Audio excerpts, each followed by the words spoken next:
programado esta jornada que estará enfocada en el desarrollo de la temática crianza familiar y personalidad creciente, cuyo expositor será el connotado psicólogo, el señor Luis Canessa.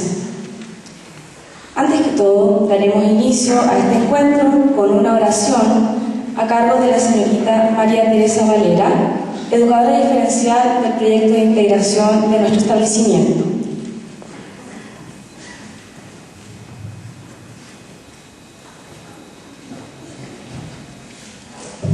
Sean todos muy bienvenidos y bienvenidas.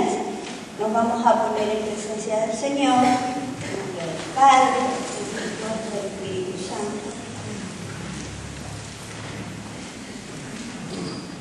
El tema que nos convoca hoy a todos estos presentes está relacionado con la familia. Para eso vamos a reflexionar una pequeña cita de Juan Pablo II, en la que dice textualmente: la familia está llamada a ser templo, o sea, casa de oración, una oración sencilla, llena de esfuerzo y ternura, una oración que se hace vida para que toda la vida se convierta en oración.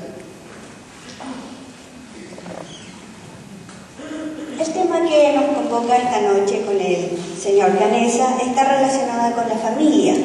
Él nos entregará pequeños tips de cómo crear un lazo de amor y confianza. Para eso nos vamos a poner en manos de Dios, nuestro Padre Providente, para que nos entregue la sabiduría, fortaleza, para que nosotros podamos guiar a nuestras familias. Para eso vamos a orar todos juntos. Providencia de Dios.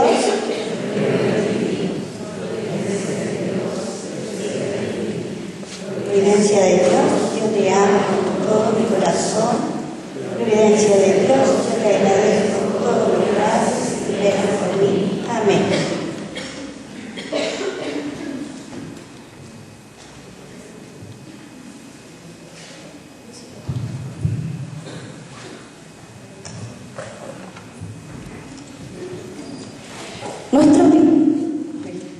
Nuestro invitado, el señor Luis Canessa, psicólogo de la Pontificia Universidad Católica de Chile, cuenta con una vasta experiencia como psicólogo en el área educacional. Actualmente se desempeña como profesor adjunto en la Pontificia Universidad Católica de Chile. Es profesor también en la Universidad Gabriela Mistral y además participa como relator en cursos, talleres y charlas de perfeccionamiento docente. Realiza escuelas para padres y también trabaja con los alumnos. Brindemos un caluroso aplauso de bienvenida a nuestro expositor, el señor Luis Canessa.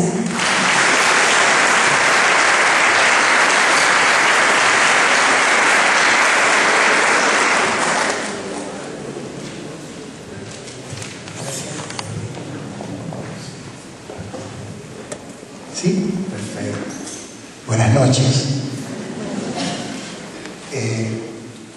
Lo que dice la hermana Gloria es cierto. Hace 2 años, más o menos, se acercaron las hermanas de la Providencia y me sorprendieron con una petición de apoyo en un área bien puntual, que les estaba planteando dificultades en los colegios, los 11 colegios, con mayor o menor grado.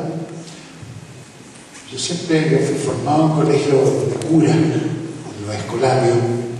Trabajé como psicólogo 35 años en el hispanoamericano, en el colegio Boquindo. Era rector en ese momento del Santa María de Pirque, es decir, un rector de un colegio católico. Y durante estos 48 años he sido profesor, formando orientadores y profesores en la Universidad Católica y en la Gabriela Mistral. Pero nunca me había tocado una congregación de monjas que se planteara un tema con tal claridad, porque me mandaron un cuestionario, el otro día lo estuve revisando, recogiendo todas las dudas y preguntas de todos los colegios en relación con la formación de la identidad y específicamente con el tema de la formación de la identidad sexual. Y ahí venían 7 u 8 preguntas clave a las cuales hay dos posibilidades. Porque así es eso, fue chileno. Nos corremos una vez más y decimos que eso es tarea de la familia, y bien sabemos que es una tarea de la familia, pero que la familia habitualmente no la asume sistemáticamente, ni yo lo hice con mi hijo. Y se supone que tenía cierta formación, porque no están las actitudes de uno hacerlo. No tenemos modelaje al respecto. Por lo tanto, o lo asume el colegio y orienta a la familia, pues estas cosas uno se hace leso nomás en el colegio católico. Yo toda mi vida trabajé en el colegio católico. Me llamó la atención la postura con la verdad por delante. Y desde ahí hemos estado trabajando juntos y avanzando, porque el tema de la identidad es la identidad del colegio y la identidad de tu hija, de tu hijo, personalidad eficiente, por inventar un nombre, una personalidad que sirva, que funcione bien en lo que son las exigencias de la sociedad del conocimiento, que es la que tu hija y tu hijo van a tener que enfrentar, en la que nosotros navegamos bien, pero que de repente nos cuesta. Y ir con la verdad por delante en la formación de esa identidad de cada una de las alumnas y alumnos, porque parte de la dificultad es que esta congregación tradicionalmente formaba mujeres y de pronto se abre a la posibilidad de la educación coeducacional y comienzan algunos colegios, no todos, a recibir hombres, se hacen mixtos. Varios desafíos juntos. Uno, responder a una formación siglo XXI. Dos, enfrentar con valor el tema del desarrollo de la identidad, y entre esas, la identidad sexual. Piensen que el año pasado en la diócesis de San Bernardo, donde estaba mi colegio, en la reunión de los directores, el 70% de las directoras de colegios de mujeres reconocía que tenían entre un 15 a un 20% de alumnas que se declaraban lesbianas antes de llegar al primer año medio. Y eso es un error profundo, porque como vamos a ver hoy día, la definición de objeto sexual nunca se produce antes del término de la pubertad. Y hay un 7 o un 8% que es aún más tardío. Por lo tanto, ninguna niñita de Chile, en ningún colegio, puede decir antes del tercero medio qué es lo que es, en términos de definición heterosexual o homosexual. Pero sin embargo, yo miraba a las directoras cómo reconocían. Habían octavos años básicos en que había un 18% de niñitas que definían lésbicas. Y eso es erróneo, es imposible.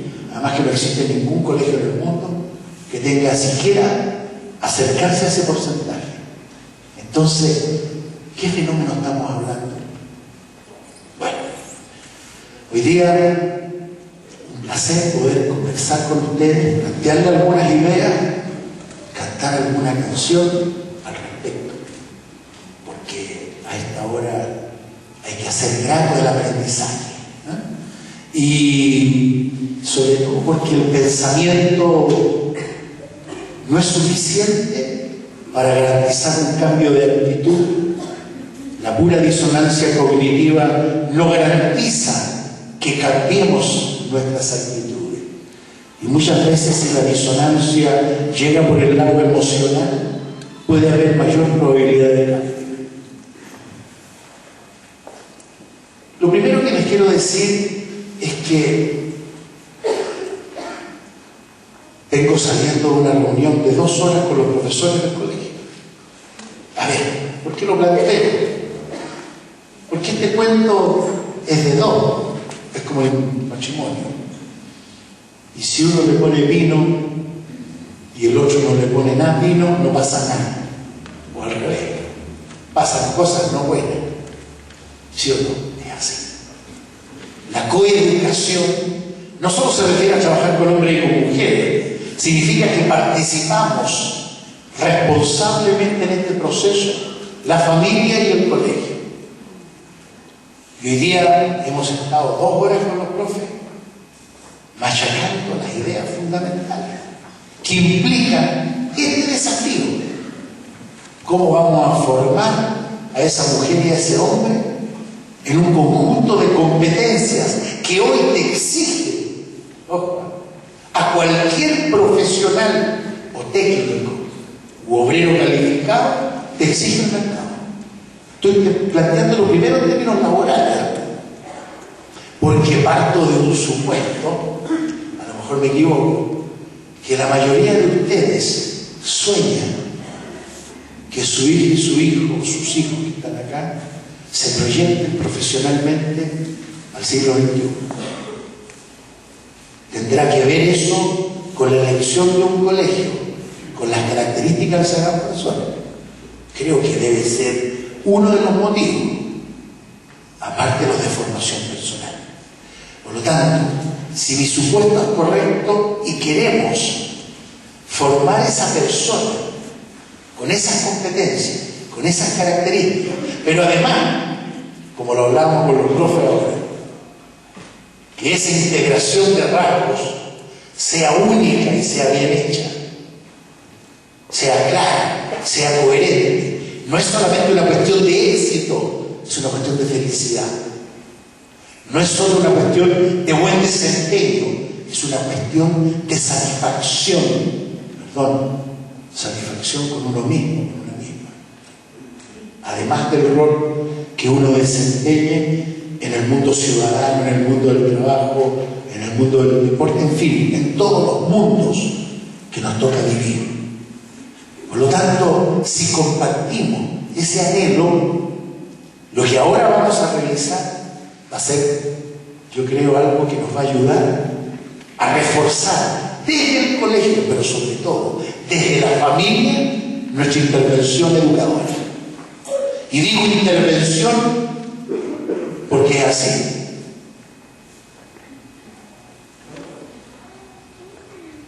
El sábado pasado escuchaba a Serrat y a Sabina en el Movistar y cantó Serrat esa canción de Los Locos Bajitos, ¿de acuerdo? Que dice que a menudo los hijos se nos parecen y ahí nos dan la primera satisfacción. Es natural. Ahí le empezamos a encontrar los parecidos. Yo miro a mis 4 hijos y a mis 5 nietos y ya los nietos ya le están buscando parecidos. Esa variedad humana natural se parece a mí. Esa cosa divina. Si Dios nos hizo a su imagen y semejanza, uno quiere lo mismo para los hijos. Entonces ahí Serrat en esa canción dice, y ahí viene el proceso de domesticación. ¿Cuál es la palabra domesticación? El Principito la usa cuando quiere vincularse con el zorro. Y el zorro le dice, a ver, aquí hay una cuestión primero de confianza y después de amor. La confianza básica. Erickson dice que un niño ahí adentro ya está recibiendo las señales. Si este mundo vale la pena vivirlo con los brazos abiertos, o hay que salir a la defensiva. ¿Qué creen ustedes? ¿Jugamos a lo Bielsa o jugamos a la defensiva? Para usar una metáfora futbolera, ¿jugamos a lo Bielsa? ¿Vamos para adelante? ¿O vamos a la defensiva? No se olviden del lema de este colegio. Siempre avanzar. Eso dice el lema. No retroceder. Porque el desarrollo humano es así. Por lo tanto, ya el hecho de que tu hija, tu hijo nazca, ya hay un proceso y hay un plan y un programa de desarrollo para él. Viene en lo trae. Khalil Gibran tiene una poesía brutal. Dice: tus hijos no son tus hijos, son flechas vivientes lanzadas al infinito, y tú no eres el arquero, tú no la lanzaste. 8 lanzó, y ya van a su blanco, ya van volando a su blanco. ¿Quién va a tener que descubrir eso? En primer lugar, la flecha. ¿Y qué somos nosotros los profes, la mamá y el papá? Según ese poeta, somos el arco que empuja. Fíjense la metáfora. Y vamos a empujar juntos. Eso es fundamental, que hagamos la fuerza en el mismo lado, pero sin saber el misterio de cada hijo y cada hijo. Se tiene que desenvolverse solo. Ahora, ¿qué va a ser la educación? ¿Qué vamos a hacer familia y colegio? Nos vamos a asegurar que llegue donde tiene que llegar. Si yo quisiera cambiar diapositiva, gracias Viviana, ella es la gestora de esta, hablando de gestión, cateteó 20 correos. Gracias Vivi, por el placer de estar aquí. Miren lo que dice Freud. Yo no soy muy psicoanalista, pero escuchando la radio Imagina, no vean que yo lo leí en algún libro, no. Escuchando la radio Imagina, que es la que yo escucho por la música de repente citan esta frase y llegué al colegio a notarla. Si 2 personas están siempre de acuerdo en todo, lo más probable es que una piense por las 2. Díganme que no es cierto. Ustedes quieren, porque antiguamente, cuando nosotros formamos una señorita, 100 años atrás, una niñita, lo ideal es que pensara como el marido, para no tener tanto problema. Pero yo les pregunto a ustedes, mamá y papá del siglo XXI, ¿quieren eso para su hija? No, ni para su hijo mamón tampoco. Porque que lo enseñe la mamá a la señora y siga haciendo una tiranía matriarcal, tampoco. Definitivamente el tema del pensamiento en una sociedad del conocimiento, como se define esta sociedad, es fundamental. Y lo vamos a ver en la subsiguiente diapositiva.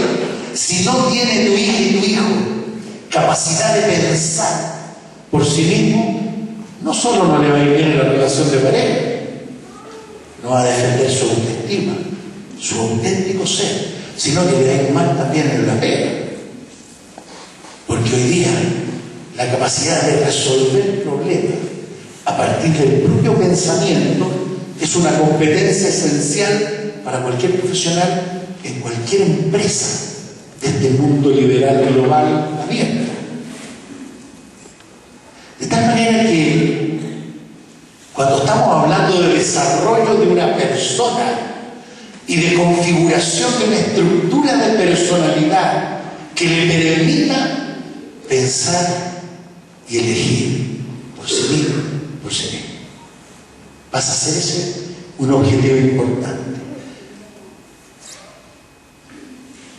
Por eso, ¿de qué va a depender que tu pequeña, esa que dice Serrat, que se menea por nuestros gestos y que por su bien hay que domesticar? Nosotros tratamos de modelarla, y nos vamos poniendo de acuerdo con los profes, con la profe jefe, con el profe jefe, y vamos viendo cómo avanza con sus compañeros, y vamos tratando de controlar este proceso. ¿Para qué? Para que la formación de su personalidad, lo que muchos psicólogos llaman el desarrollo de su estructura yoica, su capacidad de expresar su persona, tiene necesariamente que partir de un concepto claro de quién es. ¿Ustedes tienen claro quiénes son? Se nota en la casa que la mamá es distinta del papá. Se nota en las decisiones que a ratos piensa más uno que otro e influye más uno que otro en ciertas decisiones.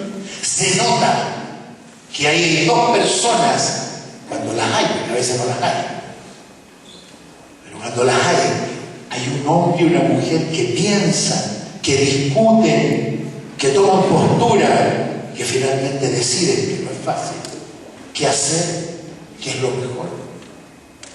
Bueno, eso tiene que ver primero con el modelaje. Cuando veamos, por ejemplo, una de esas características de una personalidad eficiente, el autocontrol. Se nota cómo mamá se controla. Se nota cómo papá se controla o cómo se descontrola. Porque aquí estamos hablando de lo que los niños, las niñas y después los jóvenes, cuando ya cambian de su inteligencia lógica concreta a una formal y empiecen a darse cuenta del conjunto de inconsistencias que tenemos entre lo que pedimos, exigimos y lo que hacemos. Es una cuestión fundamental. Por lo tanto, en ese proceso de formación de personalidad, de desarrollo del yo de nuestra hija, de nuestro hijo, estamos participando. La elección del Colegio Sagrados Corazones obedece a un proyecto en relación con esto, o es porque queda cerca de la casa, porque realmente puede ser un motivo, no es malo, pero no puede ser el único, o porque, en fin, mejora su nivel de amistad. Motivos externos también son considerables, todos respetables, ¿no? Pero por sí solo no es suficiente. ¿Por qué eligieron? Para compartir un modelo de proceso. Los padres, primeros formadores de la personalidad moral de su hijo. Juan Pablo II lo dice explícitamente al hablar del rol de la familia. Los primeros formadores de una personalidad moral. ¿Qué significa, queridas mamá, queridos papás, personalidad moral? Formar una persona humana que piensa, siente y elige. El desarrollo moral va a implicar varias cosas. Primero, la capacidad de entender una norma. En toda la primera fase moral, la moral de autoridad o la moral de dependencia, que los psicólogos llaman heteronomía moral, porque en la anterior no hay moral. La guagua cuando recién nace no es inmoral, es amoral, no tiene moral. Como decía esa canción de Miguel Bosé, no tiene moral y es difícil de saciar. ¿Han visto una guagua con hambre? ¿Cómo se la ingenia para decirlo a buen cuello que tenéis que darle comida? La única motivación que mueve al ser humano en la primera, como dice mi profesor de desarrollo, la primera tonalidad vivencial es el principio del placer. Nada. La guagua solo con ese principio y una voz potente es capaz de comunicar claramente que le duele el popi, que está cosido y tiene que incubarlo, o que tiene sueño, o que un cólico lo está atravesando y tiene que tirarse un buen chanchito, aliviarse. Puro placer, ¿no? Pero si sigue siendo así para adelante y sigue guiándose por el puro placer, en 20 años tenemos un psicópata. Claro, personalidad limítrofe le llaman ahora. Es decir, si no hay un buen desarrollo moral y sigue mandando placer, va a tener problemas. ¿Por qué? Porque la persona tiene que entender que en una conciencia, convivencia e interdependencia social, como es la naturaleza humana, una naturaleza social, él está pero absolutamente, seriamente concentrado, pero se está comunicando siempre, consigo mismo y con los demás. ¿Cómo va a desarrollar esa inteligencia emocional? ¿Cómo va a entender cuáles son sus motivos y los de otros para después entrar a jugar y a negociar? ¿Cómo lo hacemos nosotros? está hablando de él. Me pegó una pura mirada y déjame tranquilo, me dijo, ¿te pega? Se comunicó conmigo también, a la pasada. Pero bien, bien. Si él no tiene miedo de decirle a un orador, oiga, déjeme tranquilo. Si no tiene miedo, ese niño va mucho mejor que nosotros en la formación de su personalidad, en defender los derechos del yo. ¿Entienden eso? Yo les voy a dar un ejemplo al término de la charla para aclararles más esto. Pero en esto tenemos que cambiar. ¿Cómo vamos a ayudar a que mi hijo, mi hija, desde niño comience a desarrollar su personalidad moral? Sea capaz, primero, de entender el sentido de bueno y malo, lo primero. Ahora, ¿cómo se lo enseñamos? Piensen ustedes que ya desde que emerge la función simbólica a los 18 meses, la niñita, el niñito empieza a tener la capacidad de estructurar imágenes mentales y trabajar con ideas. Evidente, la primera manifestación de esa personalidad moral va a ser mi nieto Diego, que tiene 18 meses, está en esta etapa. Cualquier cosa que yo le digo me dice no, pero no tiene lenguaje, así que no me puede decir no, pero mueve la cabecita, me ocupo. Eso es personalidad. Ya cuando se diferencia de la madre, cuando ya genera la constancia objetal, es decir, la guagua ya a los 18 meses ya tiene claro que la mamá es objeto de placer, porque le da la papa, el acuneo, el maqueo, el besito, la cosa rica. Y eso significa que es objeto. Y si es objeto, significa que él es sujeto. Ya se diferencia de la madre. Y apenas hace eso, lo primero que decir es no. ¿Por qué? Porque todo yo tiene derecho de decir no. Desde el yo. ¿Ah? Pero, y después los 3 años y medio ya viene el lenguaje. Y viene la primera edad de la obstinación y nos van a decir, ahora decir no quiero. O te van a decir, yo tola. No importa, quieren comer solo, se meten la cuchara por el ojo, pero da lo mismo. Es un yo que se opone y se expresa. Ya está formando su personalidad, que significa, me distingo de ti, mamá y papá, y puedo tener una postura distinta. Hay papás que dicen, claro, dale el gusto a todo el no y finalmente va a hacer lo que quiere. No se trata de eso. No se trata de eso. Pero sí se trata.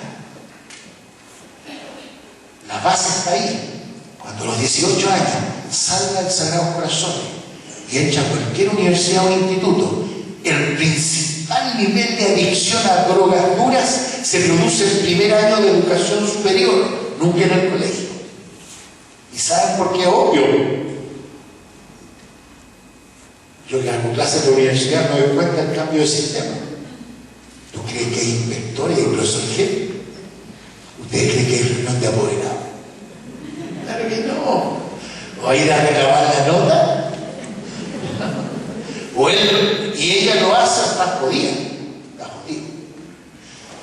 Y cuando sus amigos le digan en esa prueba terrible, mándate 3 de estas pepas o pégate una línea y vaya a estar chévere, vaya a aprender todo. Ella y él van a tener que decir que no. Pero si no se atrevió a decirte que no a ti, en el momento en que tenía que hacerlo, no lo va a hacer a los 18 años. Tiene que aprender a elegir desde el yo. Eso es formación de una personalidad moral, donde se va aprendiendo que la norma tiene un sentido. Primero, una moral de obediencia, heteronomía moral. La moral depende de que nos pongamos de acuerdo con la hermana Gloria, con todo el equipo, con los profesores jefes, nos pongamos de acuerdo qué es lo que le vamos a decir, qué es lo que tiene que hacer. Y ahí viene todo ese proceso básico, formación de hábitos básicos, que tenemos que ponernos de acuerdo. Ojo, y sobre todo, queridos papás, que en las vacaciones de verano, porque de repente yo los veía volver en marzo, parece que estuvieron a todo bochero, a toda playa, porque hay unos retrocesos en los hábitos increíbles, y después nos echan la culpa al colegio. con un lenguaje, no te digo. ¿Ah? Entonces, vamos a mantener una línea y cuando a ustedes les corresponde controlar, lo van a hacer, van a estar ahí. Y que ahí está la cuestión. Esto significa perseverancia, constancia de lo que estamos exigiendo y cierta coherencia, no absoluta. Siempre es bueno que haya una fisura para que el niño chico aprenda a negociar, nunca absoluta. Tiene que haber, a ver, nosotros éramos 6 hermanos hombres, en 10 años, cachábamos al tiro con qué teníamos que negociar, en qué negociábamos con mi mamá y en qué con mi papá. Eso es importante, si no puede ser un bloque. Son 2 personas distintas con las cuales tú negocias, pero ojo, pero en cuestiones valóricas no se transaban. Y en esas cuestiones valóricas de normas básicas no tienen que transar. Eso es fundamental. Ahí es donde tenemos que estar absolutamente consistentes. Por ejemplo, algo que hoy día trabajamos con los papás, que es el respeto. Pero el respeto para todas las direcciones. Y donde tenemos que revisar nuestro concepto de respeto, porque nosotros somos hijos de una moral preconciliar con mucha culpa, y el respeto se confundía con miedo. ¿Se acuerdan cómo nos enseñaban a nosotros? Más de un coscayo llegaba, es decir, varios. Por lo menos a mí me llegaron muchos. ¿Ah? De todos lados, de mi papá, de mi mamá y de todos mis profes. Ese era el respeto. Pero fíjense que ese respeto, entendido así, siglo pasado, está absolutamente superado. Hoy día tenemos claro lo que es el respeto, mucho mejor. Juan 23, el Papa Bueno en un concilio, cambió eso, porque cambió la imagen de Dios, de un Dios castigador, a un Dios amor. Y el respeto tuvo una nueva dimensión, y la culpa, que es lo que permite desarrollar esa formación moral, tiene un nuevo sentido. Hoy día te podías equivocar, podías pedir disculpas a ti mismo y al otro, y después aprender. La buena culpa hoy día es reconocer el error, y un buen reconocimiento de error es el comienzo del aprendizaje que te va a hacer mejor persona. La flecha se acerca a donde fue disparada. Ese es el proceso. Ahora, esto va a implicar que tenemos que formar una que otra cosita, que tenemos que revisar.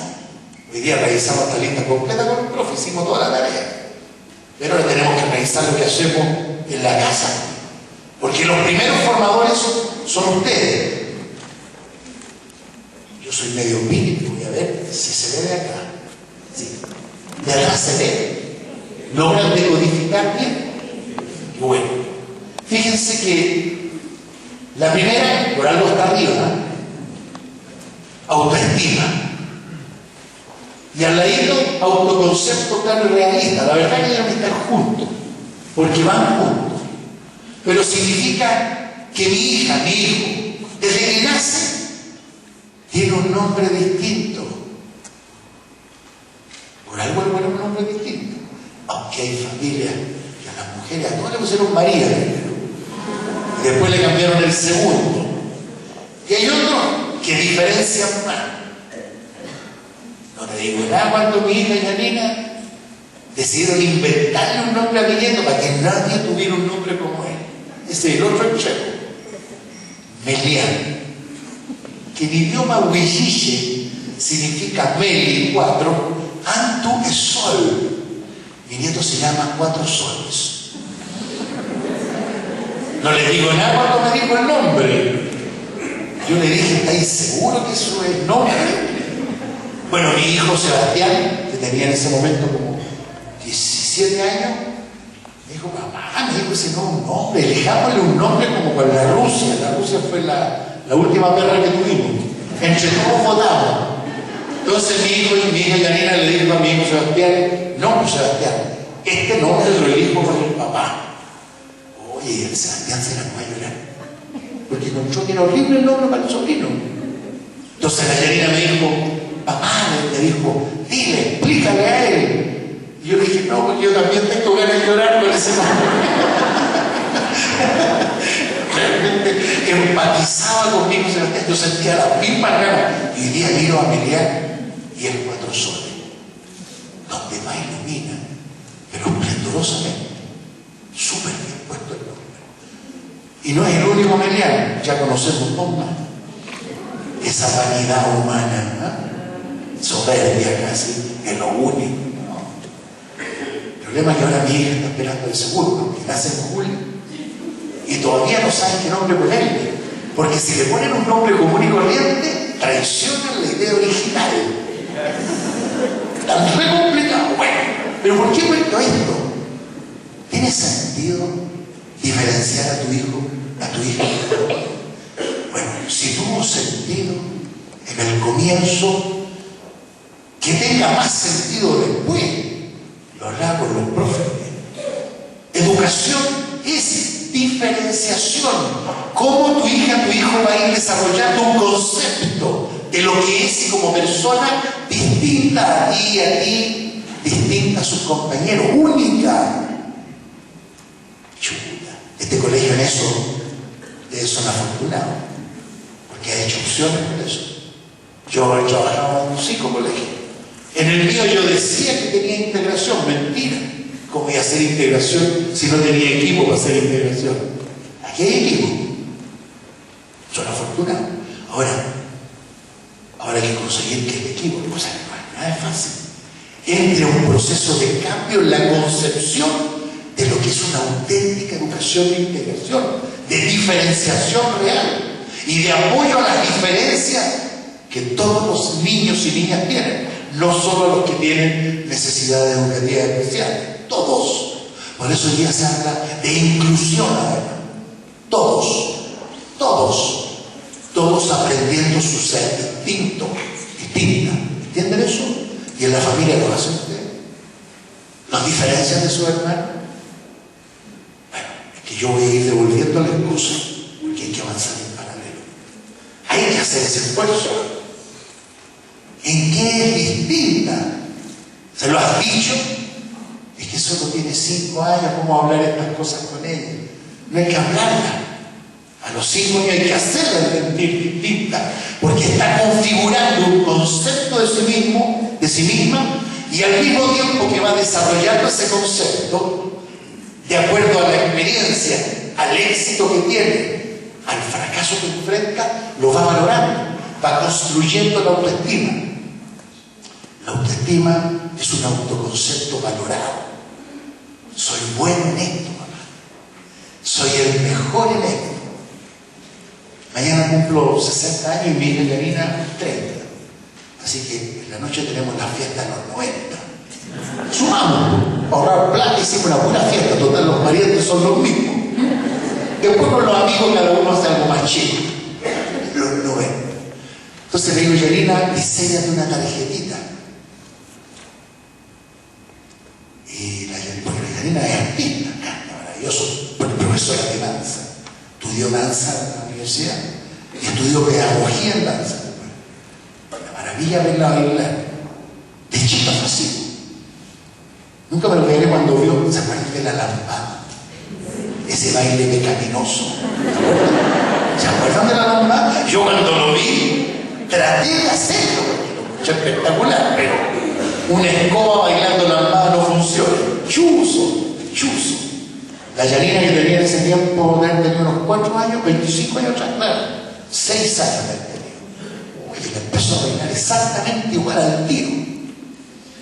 Bueno, y ayer teníamos que diseñar la tarjeta y en eso estábamos, los 2 pajarones, unos mamarrachos que no sabían. Llega mi hija Alejandra, que es psicóloga, pero yo pensé que podía ser artista.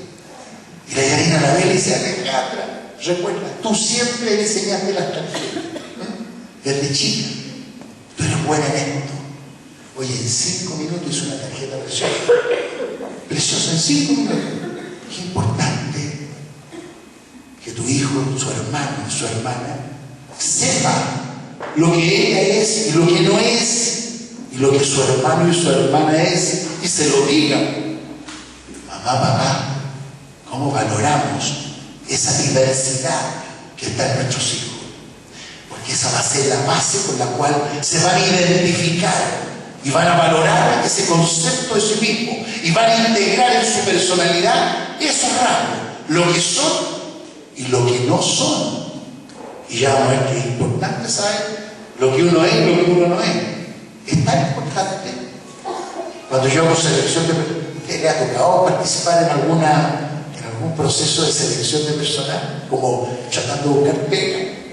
Típico que el psicólogo ahora te están midiendo, te miden, te aplican el Rorschach, el de las manchas, te callan personalidad, para pillarte hasta tus sueños más profundos, todas esas cochinadas que fantasean aparecen ahí, pero lo que interesa es la estructura, es si tú te vas a manejar bien en cierto tipo de situación.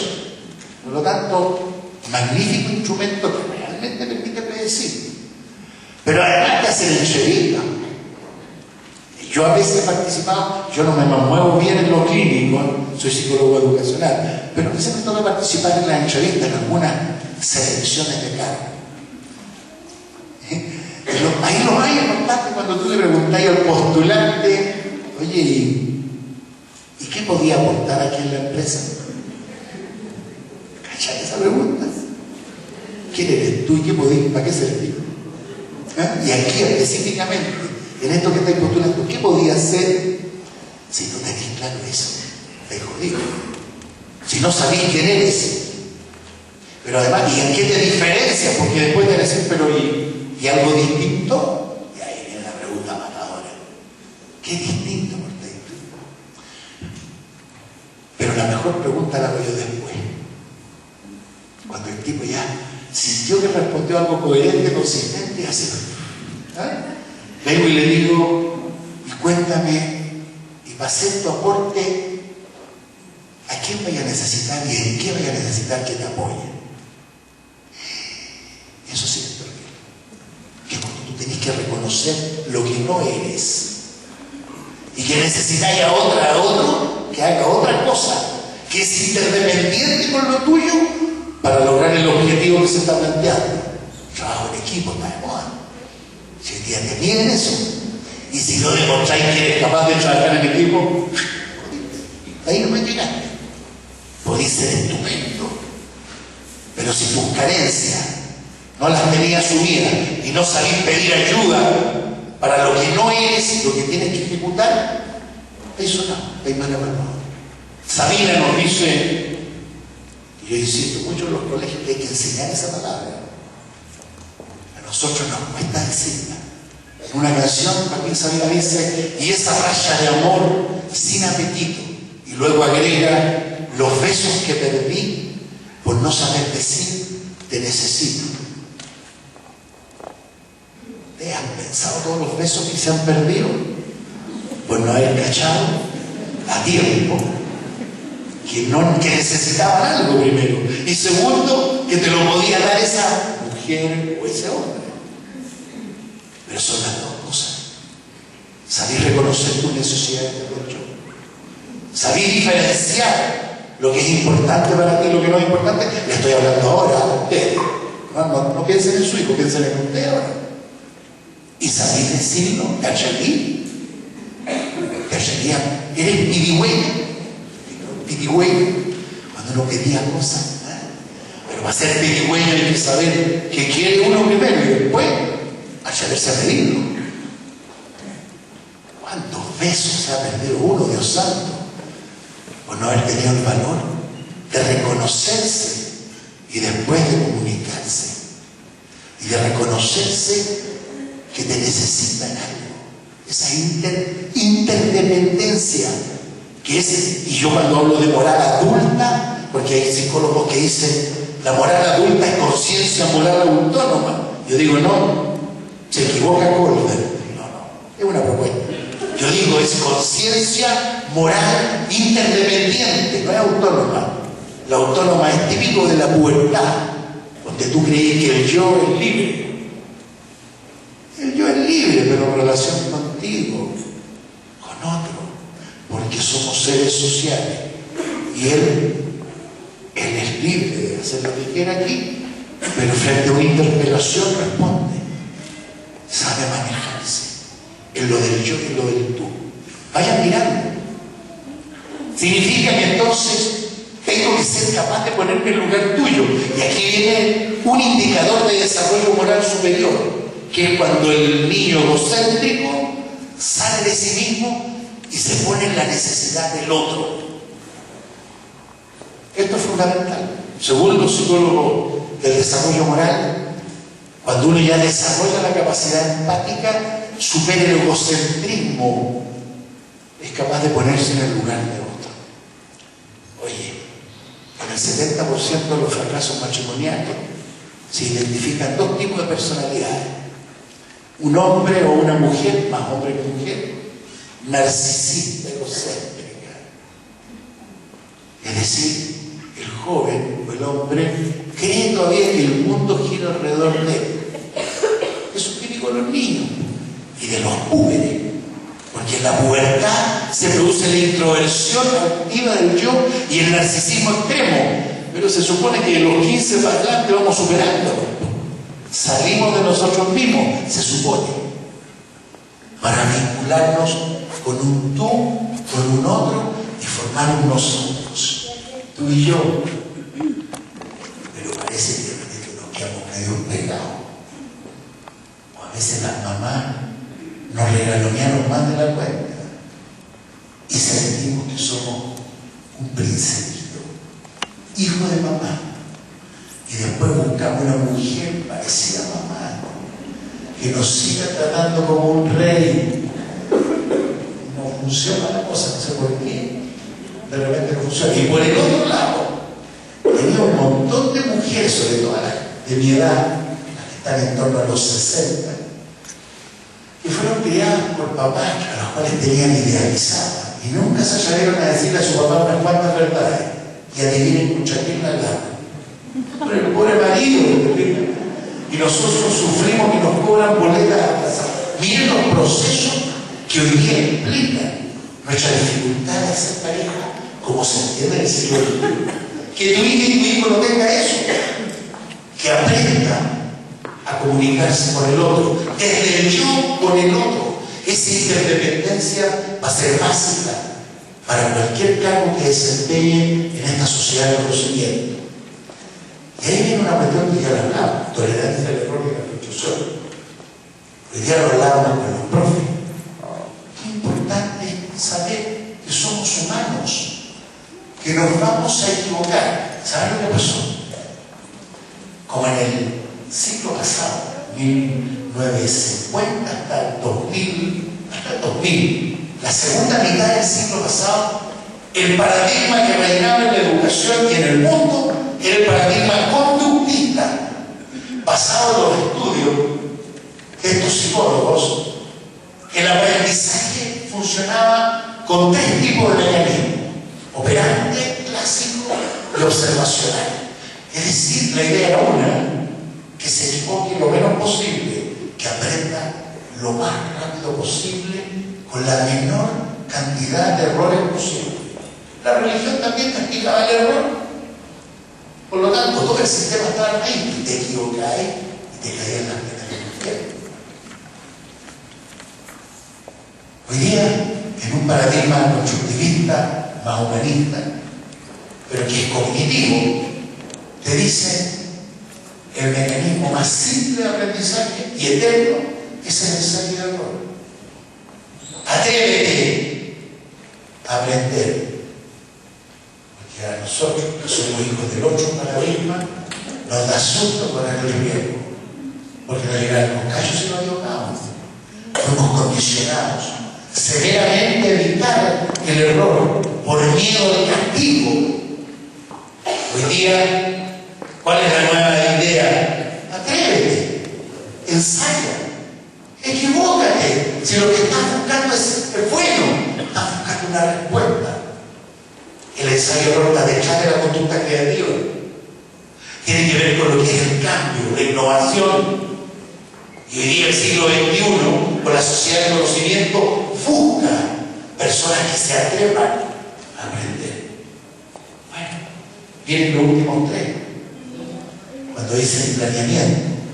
Cómo a partir de tus propios motivos tú te atreves a iniciar cursos de acción nuevos. Planifica y corre riesgos. ¿Estamos formando a nuestros hijos en esto? ¿O seguimos reproduciendo el modelo nuestro? Con los profes hoy día trabajamos esto. No basta con tener un buen equipo de integración. 2 psicólogas, 4 autores diferenciales, sí, fonoaudiólogos, todo un equipo de apoyo para poder diferenciar tempranamente el desarrollo de tu hija y tu hijo.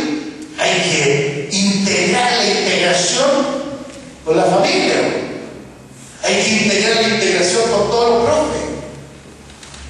Todos nosotros, papás, mamás, profesores, tenemos que tener una actitud parecida en relación con esto, con el error. Perdón, voy a incentivar el error. Lo planteo tal vez brutalmente. Equivócate. O vamos a poner un lechero gigante en mi casa. Quien nada hace, nada tiene. Como nosotros, que por temor no hacemos nada. Así lo demuestro. Quien nada hace, nada tiene. Y ahí estamos, pasivos, pajarones, impávidos, viendo cómo la vida se nos corre sin atrevernos a tomarla. Ya, vamos a tratar, ya que nosotros nos fuimos formados así, voy a tratar que mi hija, mi hijo, se atreva, no tenga miedo como tengo yo. Oye, si nosotros crecimos bajo el signo del error. Juan Pablo II, yo vi la vida de la Semana Santa, y se me aclaró lo que significa el Concilio Vaticano II. Cuando él dice, perdón, Dios te ama. No es un Señor severo castigador, es un Señor amoroso que reconoce que sus hijos pueden equivocarse. Y siempre que el hijo reconozca su error y tenga intención de cambio, lo va a perdonar. Maravilloso. Perdón. La buena culpa, la buena culpa. La culpa no entra en la cartera del infierno. La buena culpa significa, si te hiciste daño, pídete perdón a ti mismo. Si dañaste a alguien con tu error, pide disculpa y luego aprende a cambiar.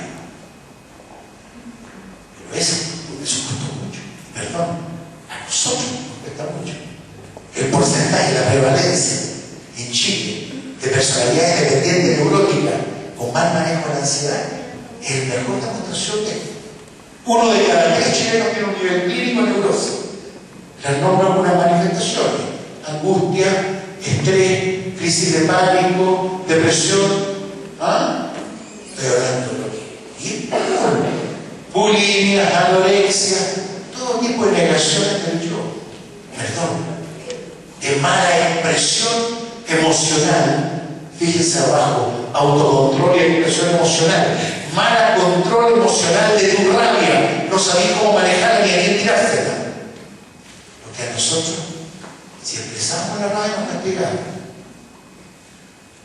Ejemplo. La profesora, el alumno estudia mucho. Tiene una expectativa de éxito, de sacarse una buena nota.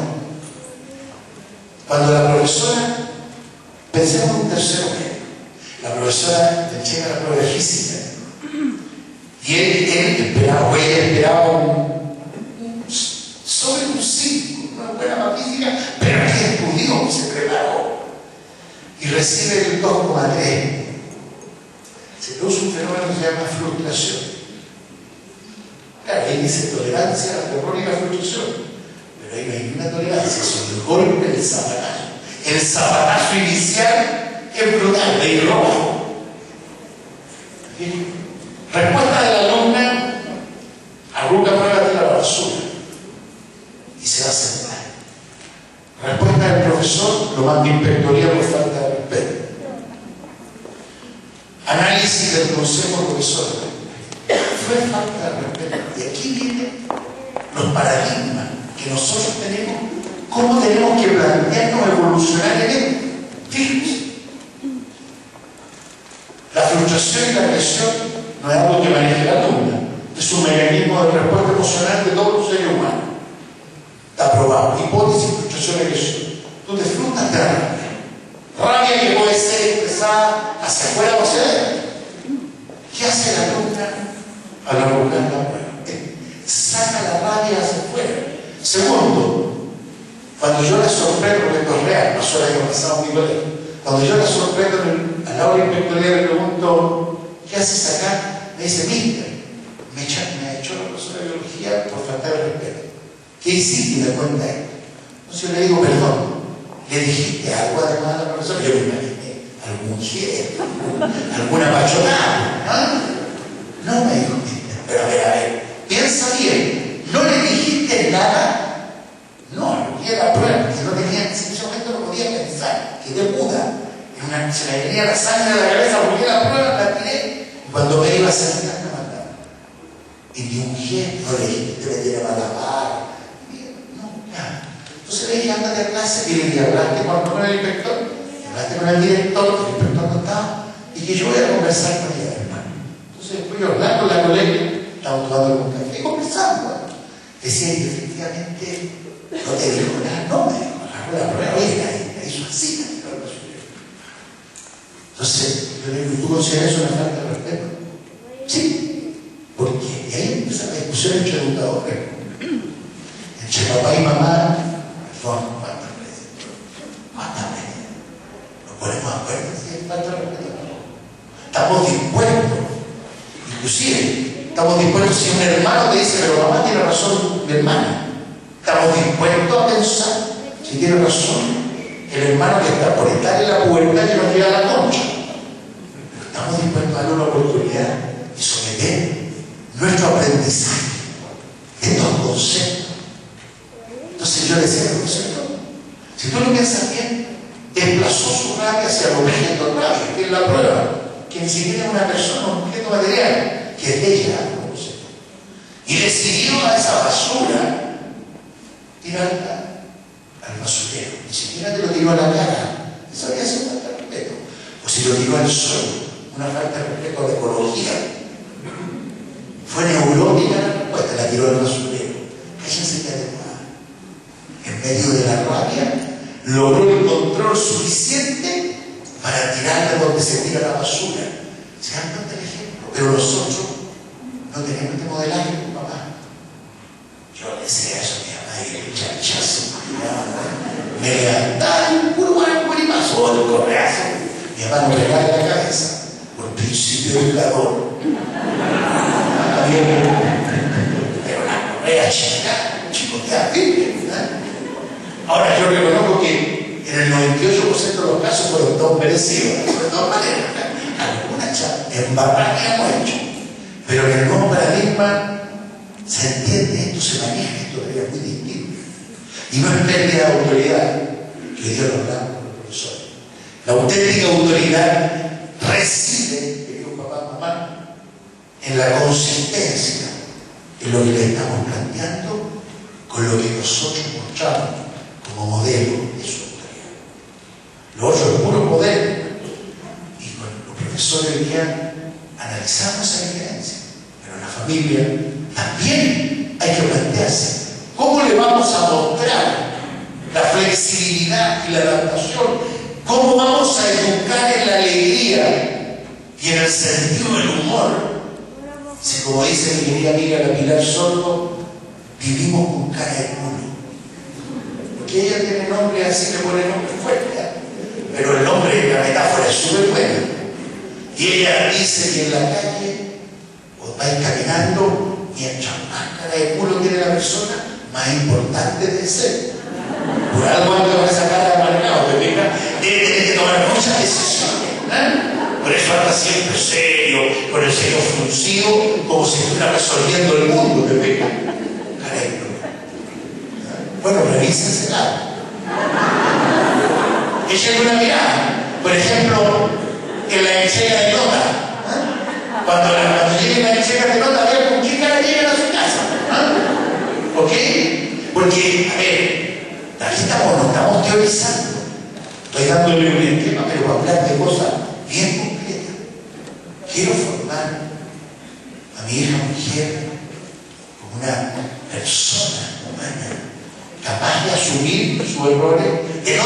miedo de equivocarse, de tener iniciativa y autonomía. Miren ese moradito que hay ahí.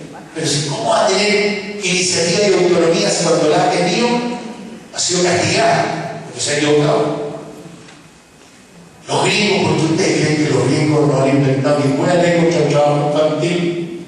Están fijados, los sudamericanos, los colombianos, los chilenos, no al trabajo infantil. Somos muy rebajados.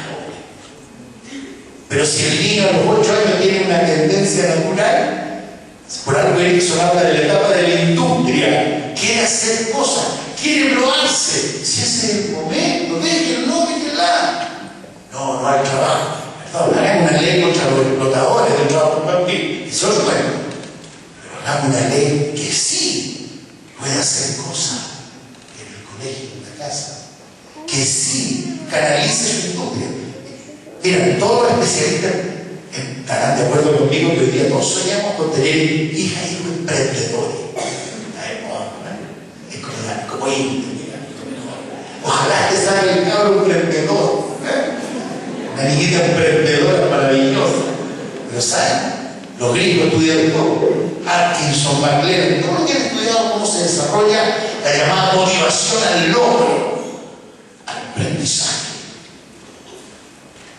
Lo primero que te dicen, experiencias de éxito, los primeros 7 años de vida.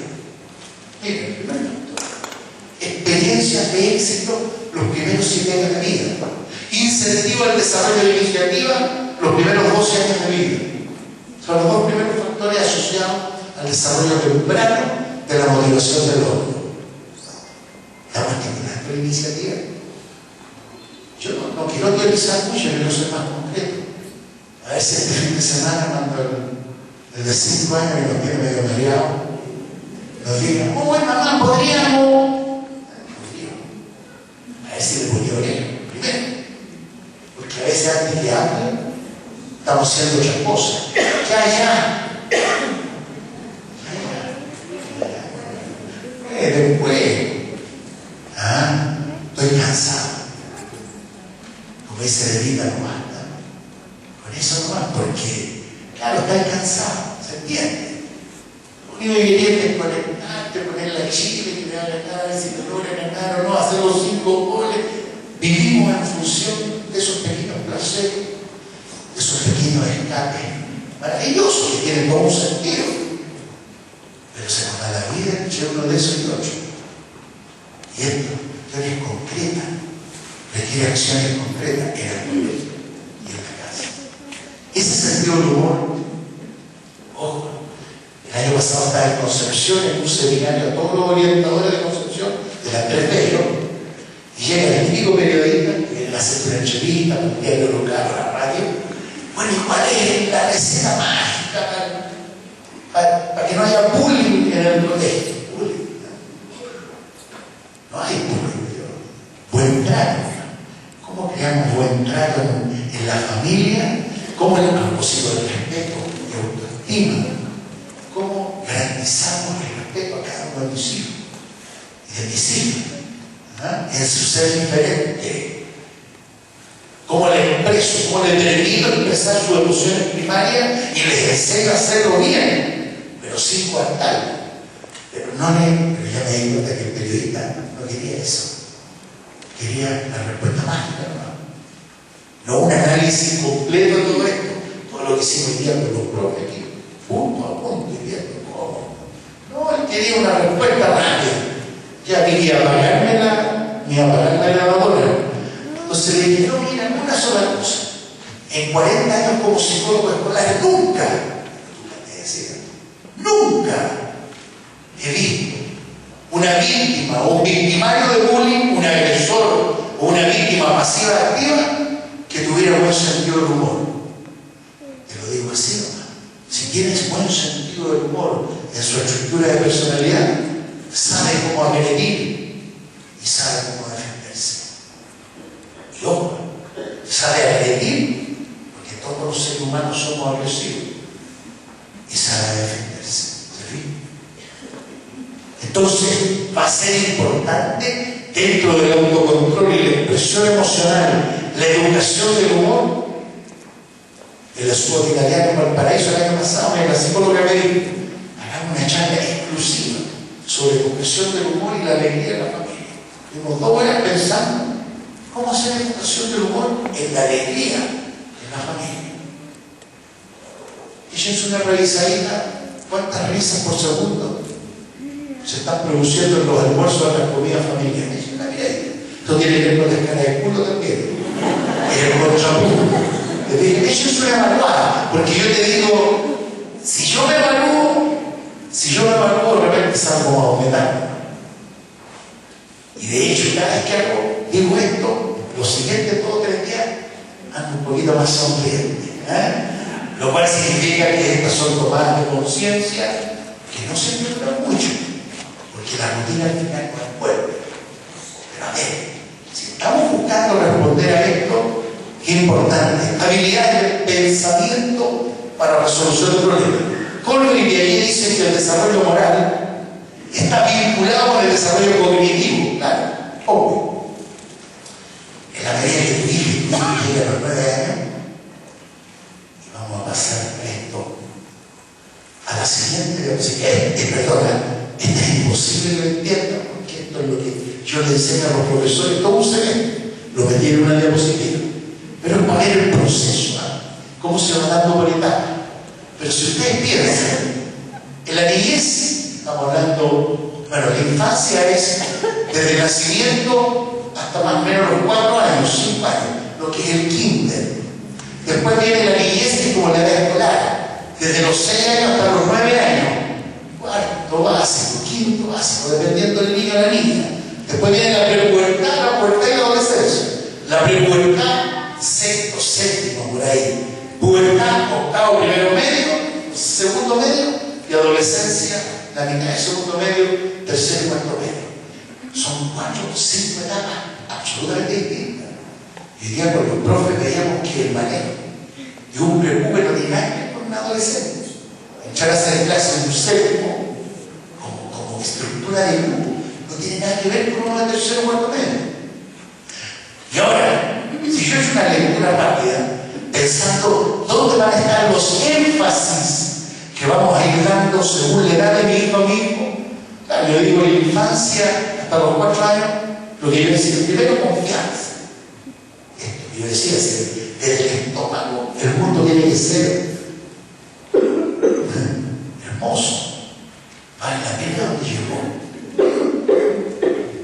Ustedes ven lo que ocurre cuando eso no pasa, que vieron el perfume. Ahí está la formación de una personalidad psicopática a partir de esas primeras impresiones terribles. El tambor de hojalata, los que la vieron años atrás, terrible. Ese niño del tambor de hojalata no crece, no crece, porque es tan terrible el mundo que no quiere crecer. Que eso tiene que ver con la confianza. ¿Qué mundo le mostramos? Alegre, optimista, o estamos todo el día con el asunto del robo y con el miedo y hablando y poniendo, bueno, cuando tenemos que ir a la tele en la mañana nomás y termináis aplastado de todas las desgracias. Entonces, ¿cuánto de eso? Apego, desapego. Y volvemos, ya empezamos con el desarrollo temprano del yo. Buen apego primero, mamá, buen desapego. Echaste todas las víctimas pasivas del bullying en el 97% de la mamá sobreprotectora, que no aprendió su hijo a defenderse. Importante.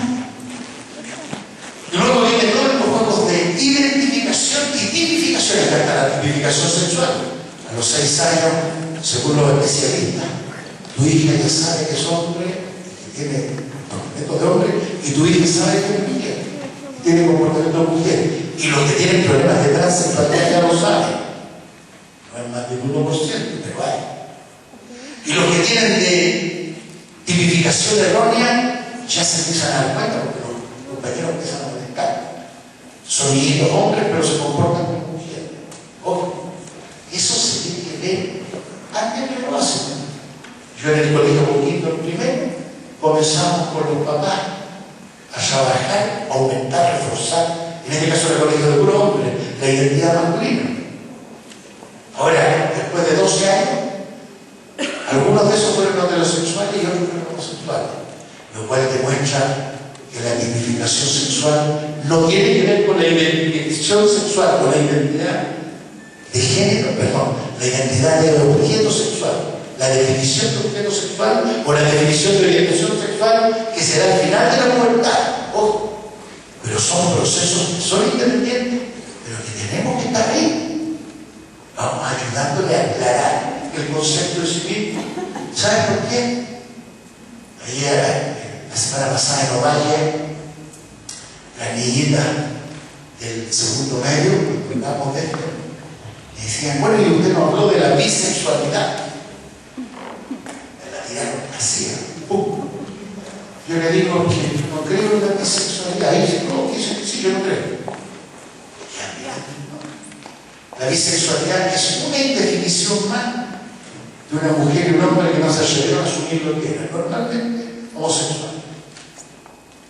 Pero el ser humano está hecho para definirse y comprometerse. Por eso es una cuestión de principio. A veces hay un equilibrio de hormonas y anda a saber tú. Pero en principio hay que señalar la identidad y el compromiso de la identidad. Y eso, en tipificación sexual, hay que trabajarlo tempranamente. Aunque no tenga que ver con la definición de orientación, que aparentemente está mucho más vinculado a la cuestión de hormonas y el chutoreo. A un proceso mucho más interno. Pero claro, y sí es importante aclarar en octavo, en la pubertad, que eso que ellas piensan, que son lesbianas, como yo contaba, es autoerotismo, que es un periodo natural del desarrollo que se da en el periodo de la pubertad, que hay atracciones del mismo sexo. Y eso ocurre en todos los seres humanos, hombres y mujeres. Es parte de un proceso. Todavía no hay definición de objeto. Si uno va mirando eso, ¿no? Se da cuenta cómo esa diferenciación que te va haciendo percibir que eres distinto, te hace ser humano distinto, hombre y mujer distinta, tiene que ver con esta moral primero heterónoma, con esta pertenencia al grupo curso, con los buenos hábitos, donde queda claro la forma correcta de comportarse. Tiene que ver con el juego normativo y errores que van a jugar en el segundo, el tercero, cuarto básico, y donde van a descubrir y van a aplicar las mismas normas que nosotros les impusimos. Si eso no fuera bien, al llegar a la prepubertad, al sexto, al séptimo, va a venir una crisis por el cambio de desarrollo de pensamiento y por el cambio de desarrollo moral. Pero si hay una base sólida en ese concepto de buen y malo, y si los modelos, nosotros que modelamos, fuimos consistentes en la autoridad, la crisis va a ser mínima. Esa crisis normativa, que muchos decían, y es la crisis adolescencial, no, la adolescencia, está mal dicho, la adolescencia es tercer y cuarto medio, es el periodo más dulce de la comunidad. La crisis es entre pubertad y en pubertad. Y lo saben los profesores. Si me dan a elegir entre un cuarto medio y un séptimo, yo elijo el cuarto medio. De todas maneras, yo elijo el séptimo. Y de hecho, cuando mi hija hizo una práctica como pedagoga en danza, me preguntó, dijo, si hay pajarones, cuarto medio, de todas maneras. Ya superaron todos estos conflictos. Ahora, ¿qué sentido tiene ese conflicto en la prepubertad? Aleluya. Aleluya que tu hija te desafíe. Aleluya que tu hijo, en quinto básico, cuando viene caminando contigo, te pegue el manotazo y le sortí la mano. Porque le da vergüenza que los compañeros se agarren al chupeteo. Porque hubo un amor, ¿te fijas? Si tienes esa vergüenza, alégrate. Alégrate, pues. Significa que quiere crecer, que quiere ser adulto. Entonces, yo siempre le digo a los profes y a los papás, entendamos, un centro hace un centro. Tienen que ponerse de acuerdo para molestar al profesor. Tienen que ponerse de acuerdo para joder. Tienen que desafiar la autoridad de las figuras de autoridad, de los padres, el inspector, el profesor. Están haciendo éxito, están probando fuerza. Pero como todavía no tienen personalidad individual, lo hacen en patota. ¿Cuándo van a empezar a...? ¿Cuándo se achica la patota? Cuando salen de la puerta, se achica la mano y empiezan los conflictos ahí, en los cursos que había puras niñitas. En eso es más saludable el ser diferente, ecoeducacional. Donde haya puras niñitas, bueno, porque la patota del séptimo al sexto es grande y viene la chica, aumenta la intensidad, disminuye la intensidad y aumenta la profundidad de la relación, pero se estructura lo grande tú en la pubertad, porque la pubertad, introversión activa, conceptismo, se van para adentro. Tu hija, tu hijo está descubriendo el yo interior. Tiene que enrollarse, tiene que encerrarse en la pieza, tiene que seguir desafiando la norma. Va a ser cuando te va a pelear todos los permisos. Tiene que pelearlo, tiene que hacerlo. Y queridos papá y mamá, no seamos pajarones. Más que nunca necesitan el rayado cancha. Más que nunca. Y con el colegio tenemos que ponernos bien de acuerdo en esos rayados de cancha. Porque el joven es un joven que quiere hacer acrobacia y probarse, pero sin la red del rayado de cancha, sin la red del afecto familiar y sin la red del límite que vamos a definir, no se atreve. Por lo tanto, para que realmente se pruebe, necesita sentir que si cae sobre terreno firme. Siempre vamos a ser nosotros, sobre todo la familia. Entonces, esto no hay que confundirse. Ese llamado, esa tarea del desarrollo, de autonomía emocional de los padres, a partir de la pubertad, tiene que ver con la construcción de su propio yo, tiene que ver con la construcción de una moral más autónoma que lo va a llevar a una moral interdependiente, tiene que ver con la capacidad de probar su propia capacidad de establecer juicios morales desde el yo, tiene que ver con su capacidad de pensamiento abstracto, de echarte a discutir todo lo que tú le planteaste. Es el trabajo. Es el trabajo. No siempre, yo le diría que no está de ánimo tampoco. Pero de vez en cuando hagan el gallito.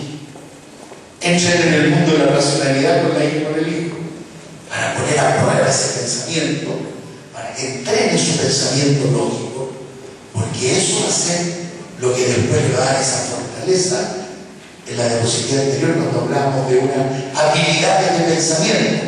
Si algo exige la sociedad de conocimiento, son personas críticas, autónomas, pensantes, capacidad de gestar información con un cierto nivel de autonomía. Si hacemos eso bien, van a llegar a la adolescencia, al tercer y cuarto medio, van a relacionar el yo-tú, van a tener una moral autónoma, van a superar la dicotomía que se produce entre lo erógeno y lo erótico, van a ser capaces de expresar amor a través de lo sexual. Recién estamos empezando a vislumbrar la posibilidad de una relación amorosa sexual. Tercero cuarto medio, antes no. Y recién, digo yo, cuando los cabros me preguntan, yo les doy todos los argumentos de madurez, lo que muestran las investigaciones que te dicen que la capacidad de expresar amor a través del comportamiento sexual rara vez se logra ante los 20 años, y en algunos casos nunca. Y sigue la dicotomía sexual. En el informe 15 de Estados Unidos, el 43% de los hombres casados mantenían la práctica masturbatoria. Y hay un regla en la televisión el otro día que salen con eso. Si ya lo están usando como regla en la televisión, imagínense. ¿Y eso por qué? Porque no se produce la verdadera auténtica fusión erógeno-erótica que debería significar la superación de la pubertad. En otras palabras, seguimos siendo un poquito públicos. Ahora, eso es por educación, eso no es por genética, es simplemente por educación. Para que se dé este proceso de integración en una auténtica madurez vocacional y en una proyección de identidad, tenemos que manejar la autoestima de manera adecuada. Para que los gatitos se vean como gatitos y los leones como leones. No vean lo que no son. Miren la flacura escucha cómo se recuerda. Eso es la base de la anorexia, que es una percepción distorsionada de sí mismo. Cómo la autoestima tiene que ver con el respeto a uno mismo, cómo exigimos, cómo damos respeto a nuestros hijos tempranamente. El autocontrol, cómo modelamos, papá, mamá, nuestro propio autocontrol emocional. Cómo nosotros vamos animando a nuestro hijo a dar respuestas equilibradas, pero nosotros equilibramos razón y corazón. Se nos sale a mí se me sale el italianar genéticamente. Afortunadamente mi señora hace el contrapeso. ¿Cómo nos contrapunteamos? ¿Cómo nos regulamos en pareja?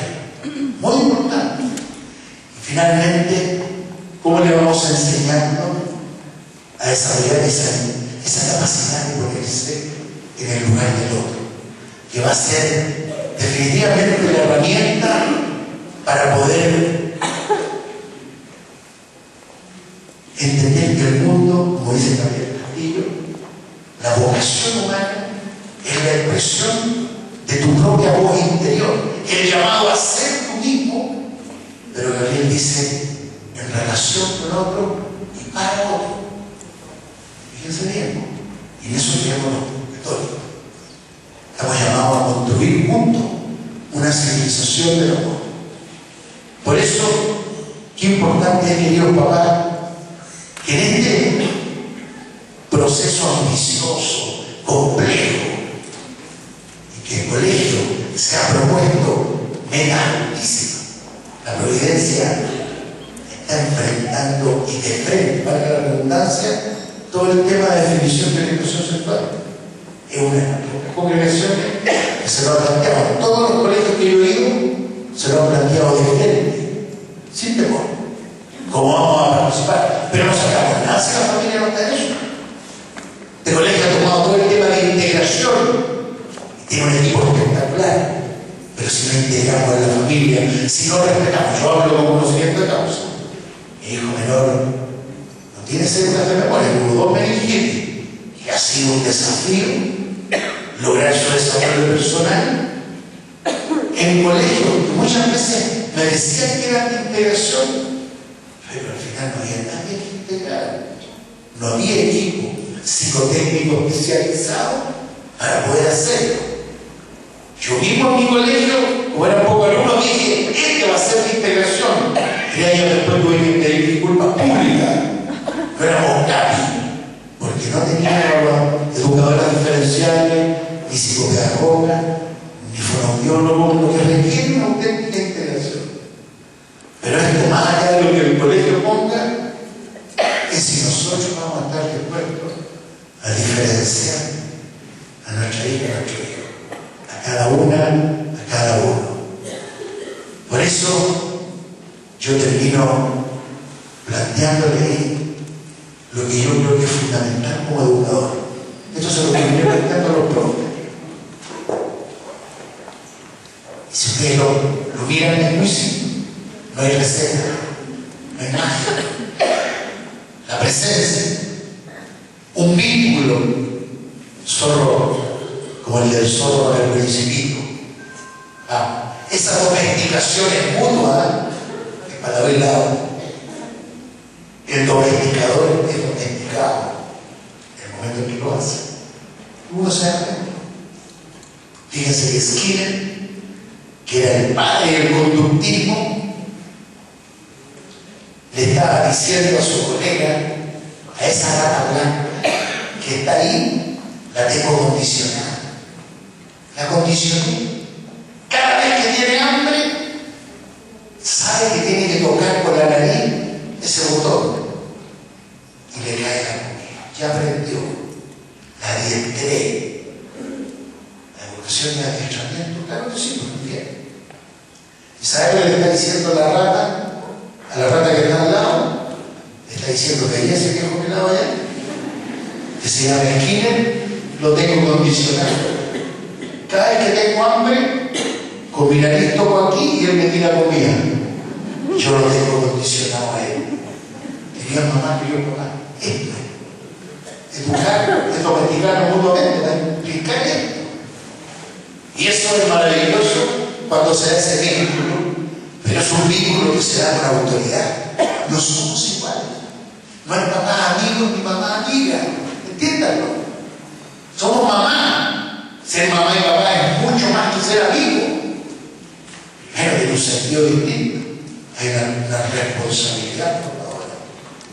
Hay una postura que implica verticalidad, no horizontalidad. Tú eres responsable de la formación de la personalidad de tu educador. Nunca vas a estar en un plano de horizontalidad. O dice, súper cercano, súper amoroso, súper cómplice al rato. Pero eres papá, eres papá. Y en esto no se confunde. Los amigos se eligen, comienzan y se terminan. La maternidad nunca no se va a entender nunca. Y en general la paternidad tampoco. Salvo algunos psicópatas que les da lo mismo que pasa con su hijo. Pero en general, el cristiano bien armado jamás puede renunciar a su condición de mamá. Por lo tanto, no nos confundamos. Y luego, control y autocontrol. Asumamos nuestra responsabilidad. Pero mostremos, modelemos a nuestros hijos como nosotros logramos nuestro control, nuestro propio autocontrol. Y eso tiene que ver con respeto, siempre con respeto. No ridiculicen nunca a sus hijos, frente a sus hermanos y frente a nadie. No los tonteen. Cuando nos baja la ira, es un inepto, eres y mandamos las frases asesinas de la autoestima. Ojo. Luego viene la congruencia, que es la autoridad del mundo científico. No puro todo yo nomás, no puro papá, mamá, puro todo. O sea, el otro día una mamá me decía, ¿por qué le hacen más caso a los papás? Las mamás vienen gritando y amenazando a veces, y hacen poco. La mayoría es cierto. En cambio el papá llega, pega la lápida una vez nomás y ¡pum! Y sabe que viene. Entonces, bueno, no siempre, a veces se invierte los roles. No siempre hay que ir a un lado de rol. Pero esa amenaza o esa extorsión emocional ya un prepuberta de la vida. Y al revés. Díganme que no es placentero con un niño de 8 años. Si le cuento a su amigo, miren, ¿quería ver a mi mamá descontrolada?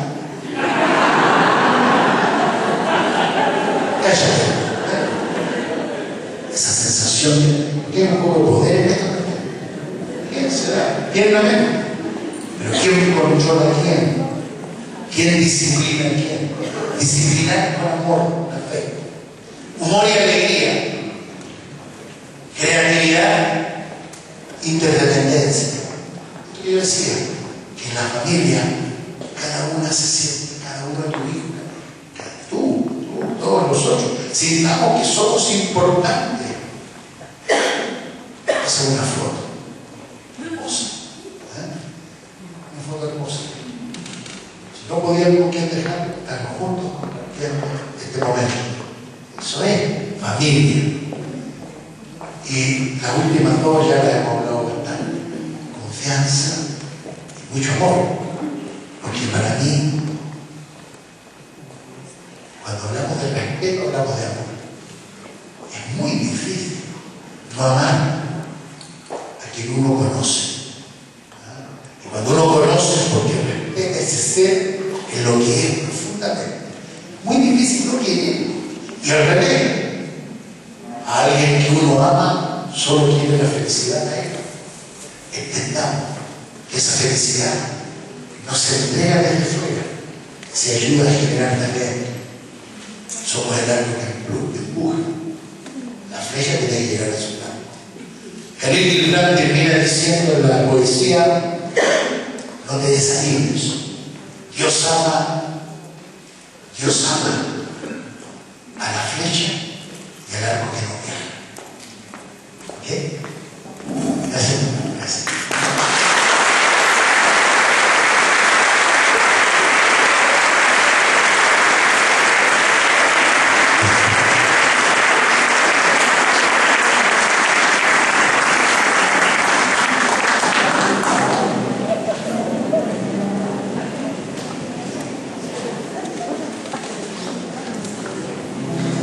una canción.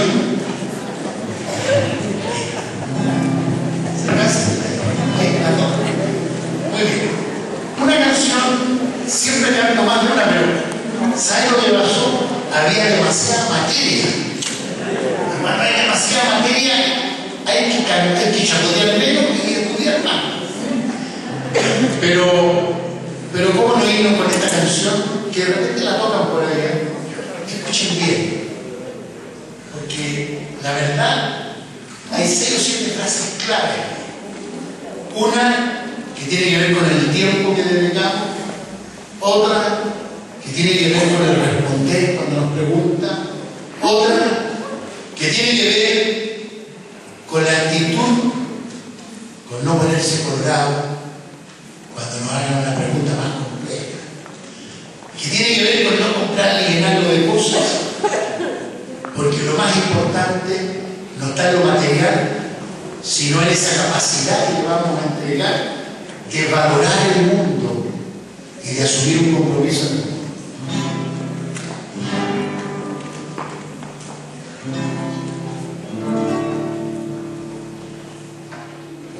No basta traerlos al mundo porque son obligatorios, porque son la base del matrimonio, o porque te equivocaste de la cuenta.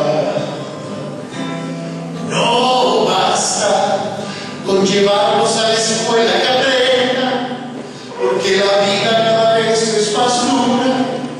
Ser lo que tu padre no pudo ser. No basta que el afecto tú le has dado bien poco, todo por culpa del maldito trabajo y del tiempo. No basta porque cuando quiso hablar de un problema, tú le dijiste, niño, será mañana. Es muy tarde, ayúdame, estoy cansado.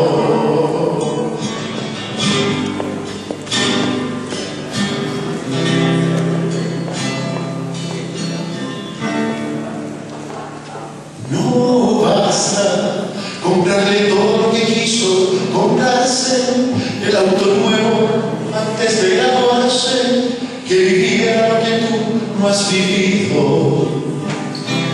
No basta con creerse un padre excelente, porque eso es lo que dice la gente. A tus hijos nunca le falta nada. No basta porque cuando quiso hablarte de sexo, se te subieron los colores al rostro y te fuiste. No basta, pues de haber tenido un problema, lo habrían resuelto comprando en la esquina lo que había, lo que había. No basta con comprarle curiosos objetos. No basta, lo que ella necesita es afecto, aprender a dar valor a las cosas, porque tú no le serás eterno.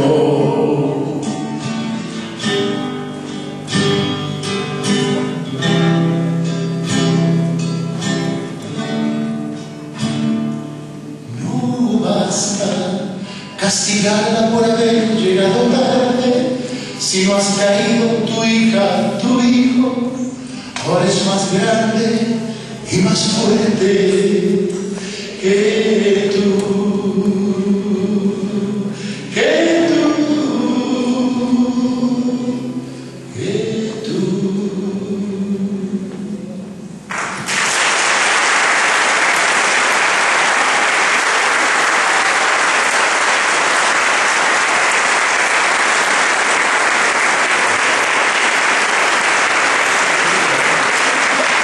Gracias. La verdad que uno quiere entregar tantas cosas y se hace tan corto el tiempo, pero le digo dos cosas. Que tu hijo no importa la edad, que sepa que viniste aquí hoy día. Importante. sepa que viniste por él, por ella. Eso es súper importante. Porque los padres viven diciendo que lo más importante es la educación de sus hijos. Pero eso a veces es puro tollo, otra vez más. Que sepan que si estás aquí y si te viniste en la noche y dejaste tu cansancio y tu tiempo para ella y para él, es importante. Segundo, porque estás aprendiendo. Estás aprendiendo a ser mamá y papá. Y vas a aprender junto con él y con ella. Y con el apoyo del colegio. Yo hoy día le decía a los educadores, nosotros también estamos en proceso. Y tenemos que reconocer que de repente nos equivocamos también. Y que se puede aprender del error, se puede perdonar y se puede crecer a partir de eso. Pero eso significa ser real, decir las cosas aquí, al estilo de la providencia. Esta no es la divina providencia, esta es la humana providencia. Seamos bien humanos, porque la congregación a mí me huele, me siente ese carisma. Por eso vengo feliz. Espero que alguna de estas ideas quede resonando, algún sentimiento en alguna de esas lágrimas que hay por ahí de repente, quede resonando y te dé el valor y la perseverancia para cambiar algo. Porque yo creo que la vida es eso. Así que le doy las gracias por la atención, porque es por su hijo, por su hija. Y acuérdense de la alegría, disfrutemos el aprendizaje y el proceso de aprender a ser con nuestro hijo. Buenas noches, gracias.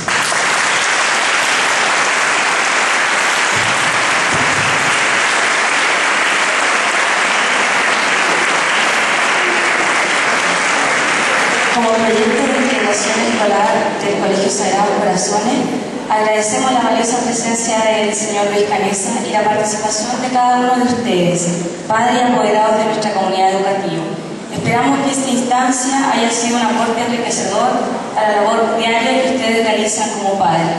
Queremos también hacer entrega de un presente a nuestro expositor, ya que sabemos que está de mañana, así que un fuerte aplauso y muchas gracias. Cuidado que se quiebra. Le vamos a cantar el cumpleaños feliz.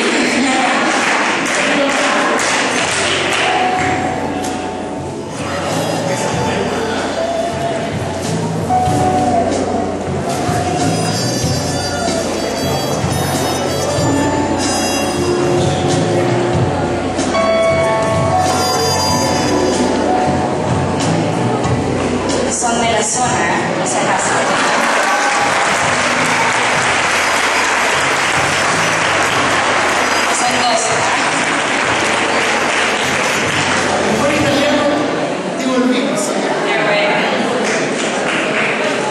Un aplauso para despedir. Que vuelva ojalá prontamente con nosotros. Bueno, sí, vamos a una última canción. Una canción de regalo. Sí, una canción de regalo para los que se esperaron. Esta es una canción de Sabina y ojalá la puedan poner en práctica. Y necesito, sí, unas 40 personas en el coro. Esta canción anima. Yo siempre se la canto a los chiquillos y le digo que ustedes sean lo que tienen que ser, que ser valiente no salga tan caro y ser cobarde no valga la pena. Y el estribillo para todos los matrimonios presentes. Que el maquillaje no apague tu risa. Que el equipaje no lastre tus alas. Que el calendario no venga con prisa, que el diccionario detenga las manos, que las persianas corrijan la aurora, que gane el quiero la guerra del puedo, que los que esperan no cuenten las horas y los que matan se mueran de miedo. Que el fin del mundo te pille bailando y el escenario me tiña las canas, que nunca se sepas ni cómo ni cuándo, ni tiempo volando, ni ayer ni mañana, que el corazón no se pase de modas, que los otoños te doren la piel, que cada noche sea noche de bodas y no se ponga la luna de miel. Y es aquí cuando 50 mariachis convencidos y convencidas dicen desde el fondo del alma que todas las noches sean noches de boda y todas las lunas sean lunas. Veamos cómo está este aprendizaje. Que todas las noches sean noches de boda y todas las lunas sean lunas de miel. La verdad que con un poquito más de energía pueda hasta que se cumpla el hechizo. Vamos. Que todas las noches sean noches de boda.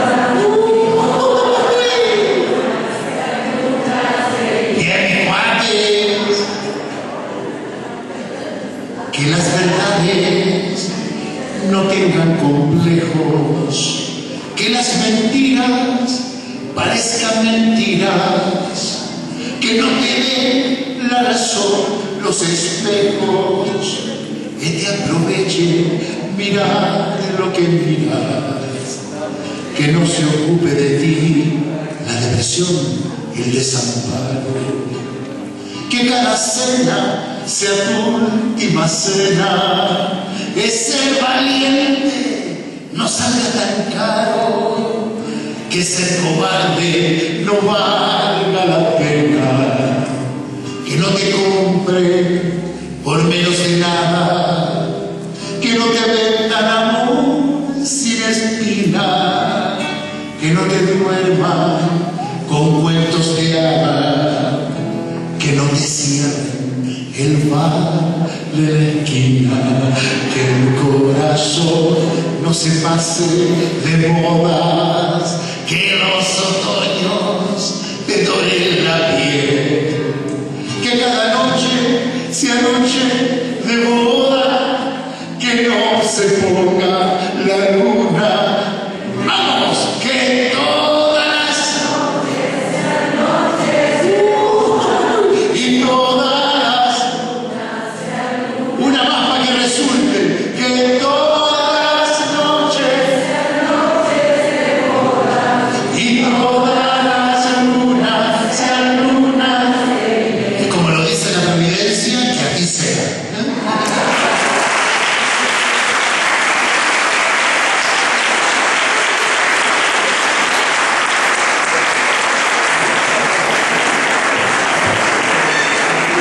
Muchas gracias nuevamente, don Luis. Esperamos tenerlo prontamente por acá. Ella gestó todo esto, así que nada, se merece un aplauso para ella. Yo y mi equipo. Gracias.